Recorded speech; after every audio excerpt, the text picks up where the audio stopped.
Oke, selanjutnya kita bahas tentang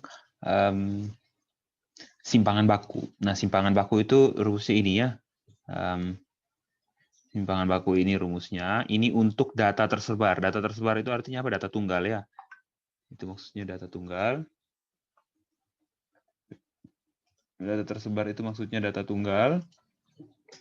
Gitu ya. Kemudian dan ini data kelompok. Nah, sekarang kita akan coba menghitung simpangan baku menggunakan data kelompok ya.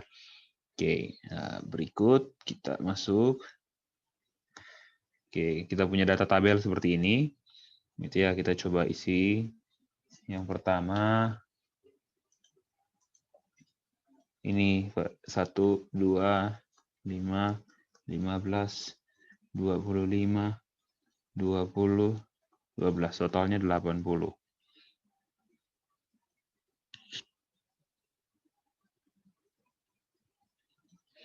Terus kemudian kita punya tadi rumus simpangan baku tuh S untuk data kelompok gitu ya.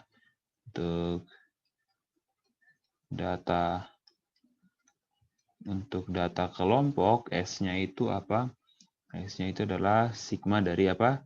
Perkalian antara frekuensi gitu ya pada kelas ke I dengan ini. Nilai tengah dikurang X bar, ya, nilai tengah dikurang rata-rata pangkat 2. Ini I-nya jalan dari 1 sampai banyaknya kelas, dibagi dengan N kurang 1. N itu menyatakan banyaknya data, frekuensi ya. Tapi jangan lupa ini di akar semuanya. Seperti itu. Ya. Oke. Nah, dari sini berarti apa yang kita perlu hitung? Kita perlu hitung X bar dulu. Kalau tidak salah kemarin-kemarin kita sudah hitung ya. Di video selanjutnya sudah dihitung. Bisa lihat di video sebelumnya, part 1, itu X bar-nya itu kalau tidak salah nilainya 76,625. Tapi kita ambilnya jadinya cuma 76,62. Gitu ya. Terus setelah sudah ada ini, kemudian kita tulis XI-nya, nilai tengahnya. Gitu ya, nilai tengahnya ini 35,5, nanti sisanya tinggal tambah 10. Kenapa tambah 10? Karena panjang kelasnya 10. Supaya tidak usah dihitung terus satu persatu toh. Jadi ini sini 45,5, terus di sini 55,5, kemudian 65,5, 75,5, 85,5, dan 95,5.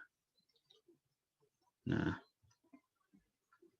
setelah sudah menghitung XI-nya, kita menghitung, ini sebenarnya banyak ini ya, yang dihitung. Rumusnya ini saya hapus dulu, saya pindahkan, gitu ya, supaya buat tabelnya mudah. Rumusnya ditaruh di sini saja. Tadi apa ya, sama dengan akar dari sigma per N kurang 1, ini sigmanya dari 1 sampai K, frekuensi kelas ke I dikali XI kurang X bar pangkat 2. Oke. Nah, kita perlu hitung ini, XI kurang X bar kuadrat langsung saja ya. XI kurang X bar kuadrat. Nah, ini kita tinggal hitung. Tadi X barnya berapa? X barnya kita pakai 76,62. Oke, berarti habis ini buka kalkulatornya. Gitu ya, buka kalkulator, kemudian hitung. Selisihnya dikuadratkan. Yang pertama,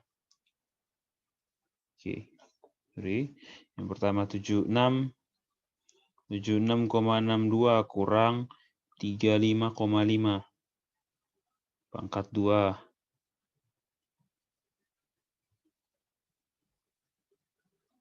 Oke.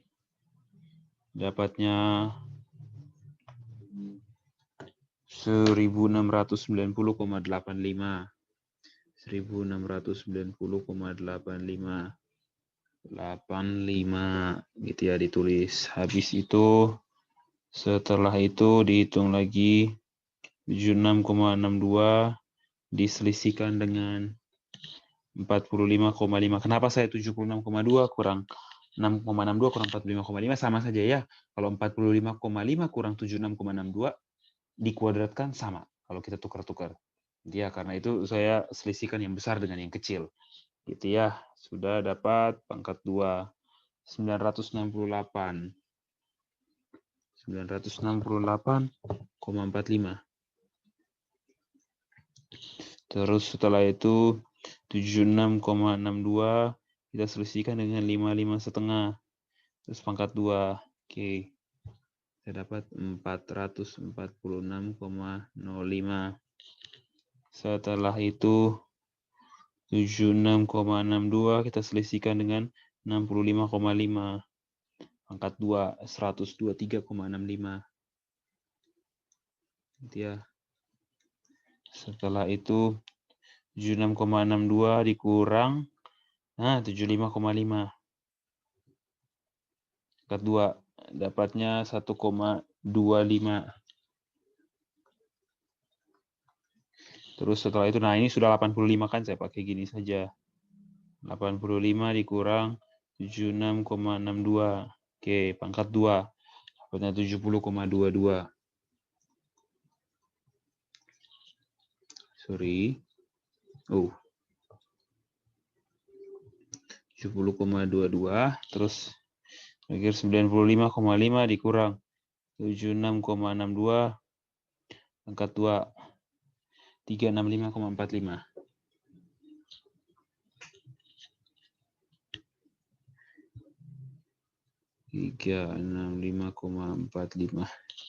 Kita cek dulu. 85,5 kurang 76,62.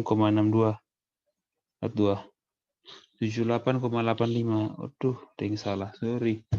Ini saya salah hitung ya. 78,85 harusnya. Aduh. 78,85. Nah, setelah ini ditotal. Itu kan?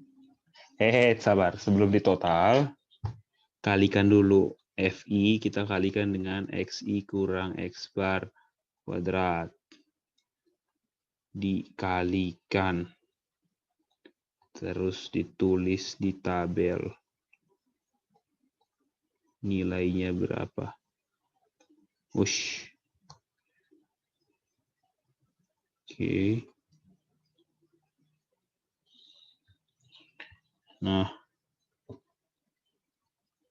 Kita hitung ya. Kita hitung yang pertama. 1690,85 kali 1. Tetap ya. Ini tetap. 1690,85. Terus 968,45 kali 2. Kali 2 kan ya. 1936,9. 1936,9. Kemudian 446,05 kali 5. 2230,25. 2230,25 ya. Oke, 0,25. Setelah itu 123,65 kali dengan 15. 1854,75. Kita hitung ya.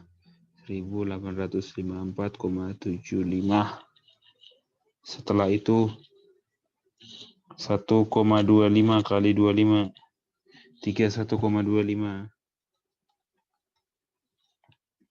Terus 78,85. 78,85 kita kali dengan 20. 1577.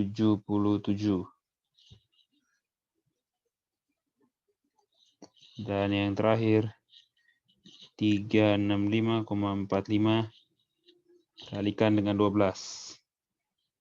4385,4.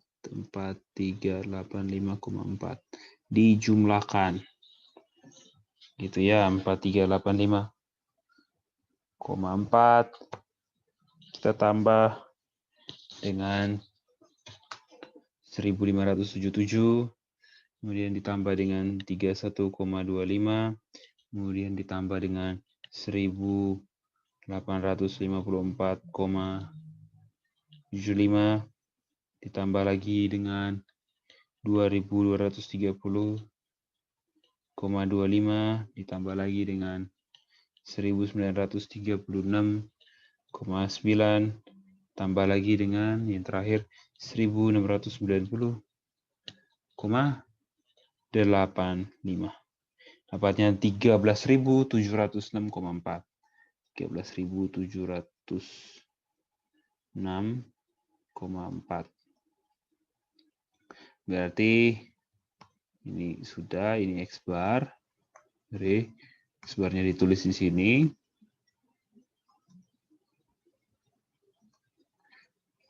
Berarti tinggal kita hitung ya, berarti S sama dengan akar dari yang di atas itu hasilnya berapa ya? Ini 13.706,4 kita bagi dengan N kurang 1, yaitu 79.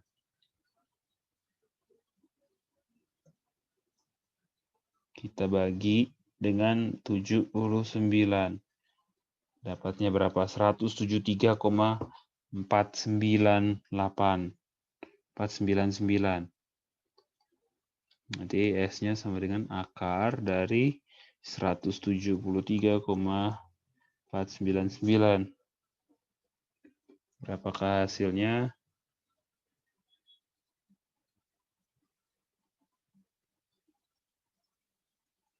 Akarnya hasilnya 13,17. Oke, dari sini kita dapat nilai simpangan bakunya. Seperti itu cara menghitungnya ya. Cara menghitungnya seperti itu. Perhatikan. Nah, itu untuk data kelompok. Sekarang kita ke data tunggal. Ya, kita pelajari data tunggalnya, bagaimana cara menghitungnya.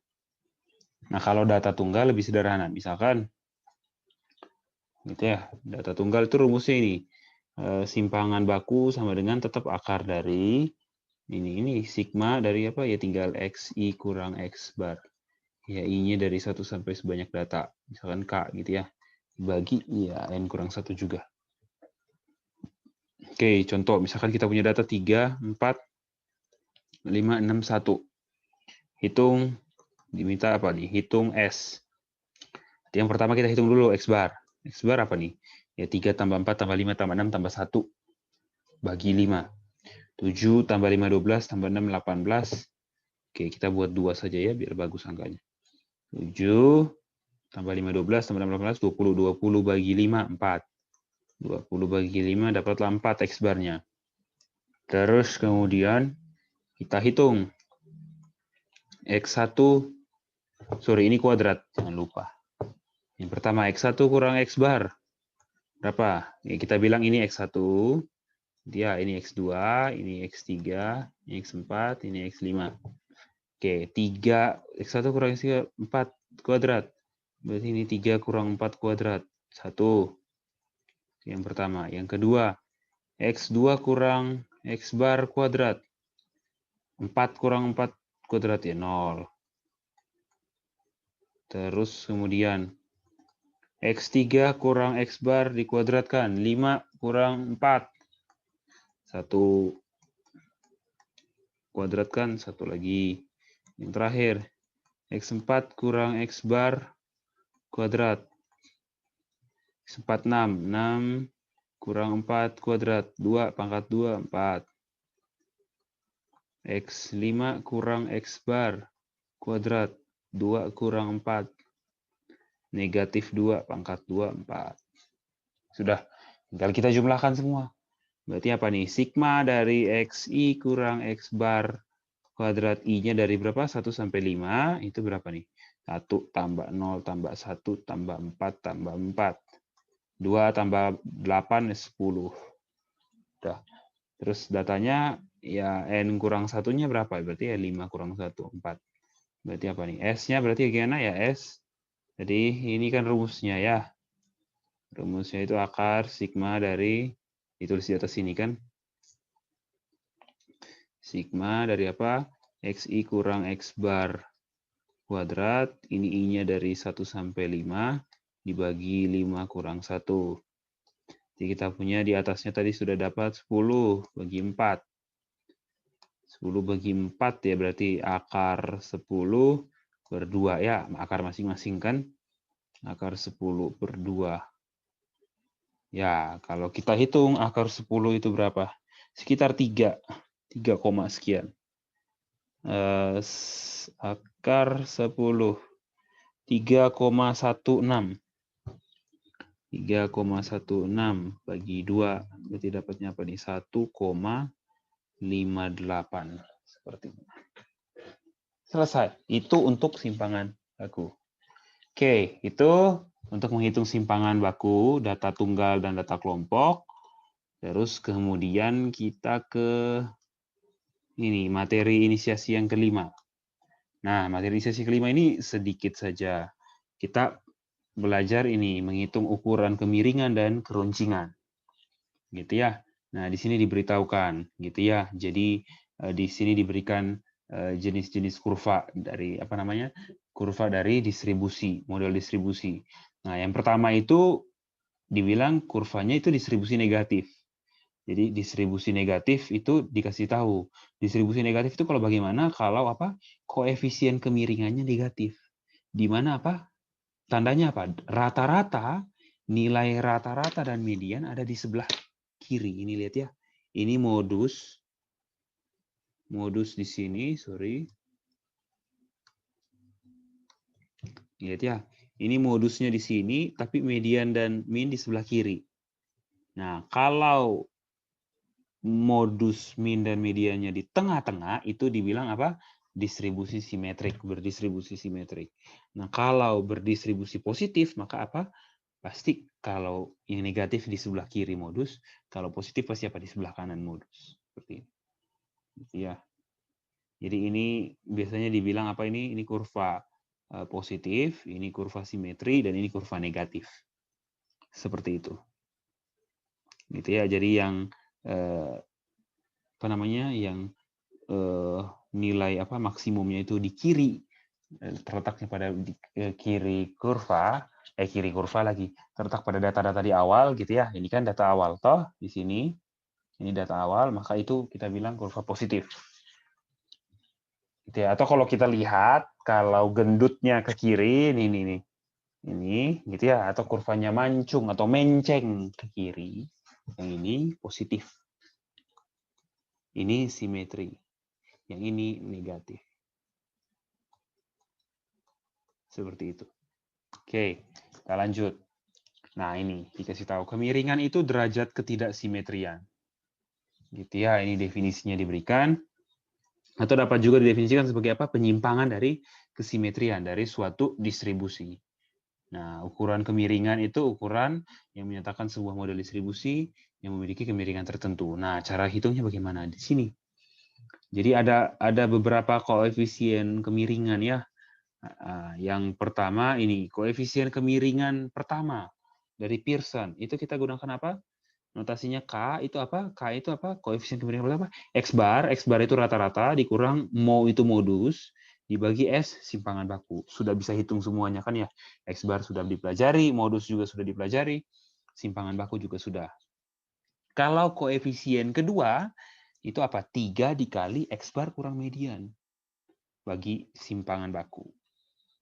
Nah, kemudian ini, kalau kita mau gunakan kuartil, maka rumusnya ini. Gitu ya. Rumusnya ini. Ada nih, kalau pakai kuartil, berarti koefisien kemiringannya apa? Kuartil 3 kurang 2 kali kuartil 2 tambah kuartil 1 dibagi kuartil 3 kurang 2 kali kuartil 1.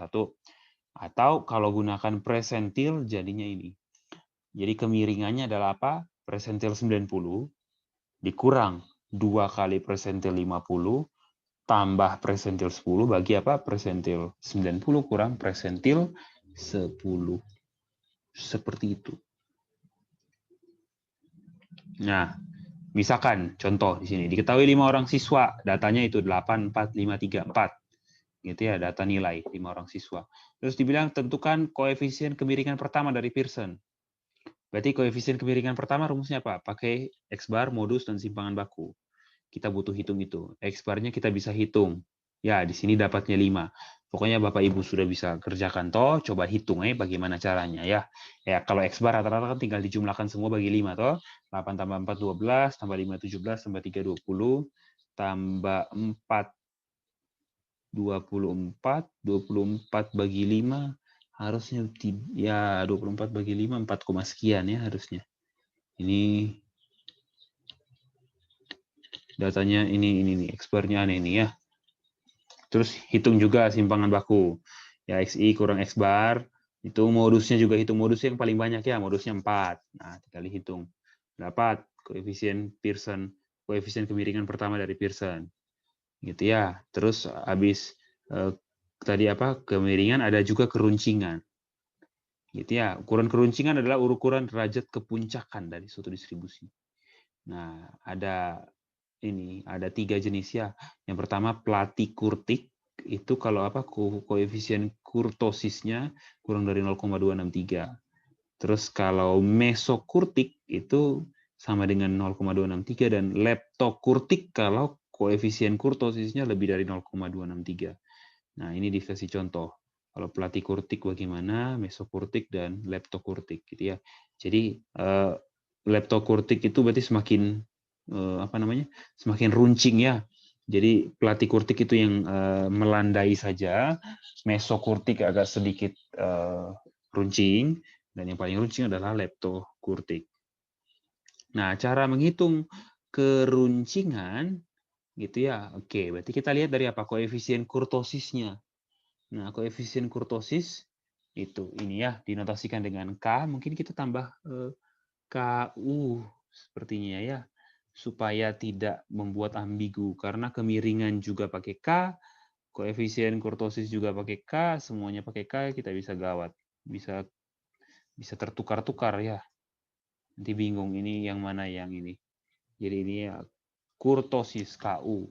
Itu apa? Setengah dari K3 kurang K1 itu apa? Itu adalah RSK, rentang simpangan kuartil. Rentang semi kuartil, bukan simpangan, sorry. RSK itu rentang semi kuartil dibagi persentil 90 kurang persentil 10. Itu rumusnya. Gitu ya. Nah, terus dibilang perhatikan kurva ini. Ini kurva apa? Ayo, kalau ada yang masih ingat, gitu ya. Nah, ini kan kurva. Kalau kita lihat kurva simetri ya. Ini salah satu contoh kurva simetri karena apa? Ini lihat ya, kalau kita dari garis ini, mohon maaf. Oke, pakai pen, kita pakai warna yang berbeda ya. Nah, kalau kita tarik, lihat ya, kita lihat, perhatikan garis ini. Kalau kita lipat bagi 2, maka simetri. Tapi apa ini? Ini kira-kira kalau kita hitung keruncingan apa? Ini yang kayaknya runcing sekali ya. Berarti masuk apa tuh? Leptokurtik. Seperti itu. Dan kalau kemiringannya bagaimana? Ya ini simetri ya. Tadi. Jadi kalau kemiringan ini simetri, kalau keruncingan ini leptokurtik. Nah, ini ternyata apa? Kurva dari distribusi Gauss. Ini kelihatan di sini ya. Sorry. Oke. Ini kurva dari ini ya, distribusi Gauss. Kalau kelihatan di sini tulisannya ya. Ini distribusi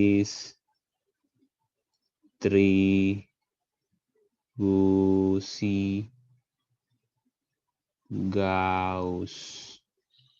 Nah, jadi distribusi Gauss kemiringannya apa? Ternyata simetri.